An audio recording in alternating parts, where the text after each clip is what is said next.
lived a girl of a royal line.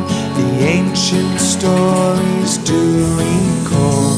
She was the fairest of them all, in a castle made of stone. Every night she slept alone.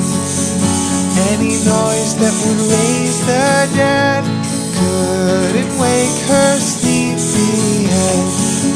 Oh, oh, oh.